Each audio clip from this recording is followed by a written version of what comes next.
So I agreed to go see a counselor. Talk about a way to raise your anxiety and affect your depression. You're already not happy with what's going on, and now you're going to go see someone who you're pretty sure they can't do anything to help you. Remember, I said that was one of the most arrogant thoughts I ever had. I remember walking through the door to see the counselor, and sitting down. He had a couch. He offered the couch or the chair, and I chose the chair. Something about lying on a couch and letting someone do psychobabble to my head, and there's no way I'm lying on the couch. Anyway, we just talked. There was no psychobabble. We just talked about things that had been going on in my life, and some things that were bothering me. And I shared that we had a house, the mortgage on it, and 2 cars with car payments, and 3 young kids, all busy doing sports and music and things, and plus my job and all the things going on there. And as we got talking, he asked me some questions, which, as I said, counselors, psychologists, therapists, they'll quite often ask us questions to help us understand or come to what it is that's causing us the angst. And he asked me, he said, "Oh, so you have a house. Do you like your house?" I said, "Yeah, I like my house. We have a quite nice house, and a nice house. It's better than I expected to get, partially because we bought a house back in the 80s before the housing boom went, so a nice house." And he said, "And you got 2 cars?" "Yeah, I got 2 cars. And did you want 2 cars?" "Yeah, I want 2 cars. They're not quite as nice cars as I'd like. But again, I have kids, and quite often nice cars, kids don't happen at the same time." And then he asked, said, "Okay, so you got 3 kids. Did you want 3 kids?" "Yeah, and they're good kids, and I really enjoy my kids." And we went on. We talked about having a job, and it only took a few minutes of that discussion when I realized that all the things I was worried and had angst and complaining about was a house, a mortgage, car payments, a kids, my job. Well, they're all blessings.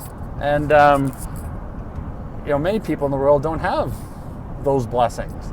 So he helped me to see that I was looking at the cup as being half empty when really it was half full. And helped me appreciate all the things I had in my life. Now, that was 16 years ago. Today, they call that the attitude of gratitude. And I'll talk about that more on a different section. But that night, I went home without medication, and I went to sleep, and I stayed asleep until 6:30 in the morning when the alarm went off. It was beautiful. It was bliss to be able to wake up to the alarm and then go through my day and have a great day. Still had trouble with memory. I'll get to that a little bit later. Again, I thought it was a part of aging. It wasn't. It was actually a part of the depression that was kind of bubbling underneath there. So talking with a counselor was powerful. I wish, in hindsight, that when I went to see my doctor, I went looking for a pill. I wish my doctor would have suggested I talk to a counselor right away.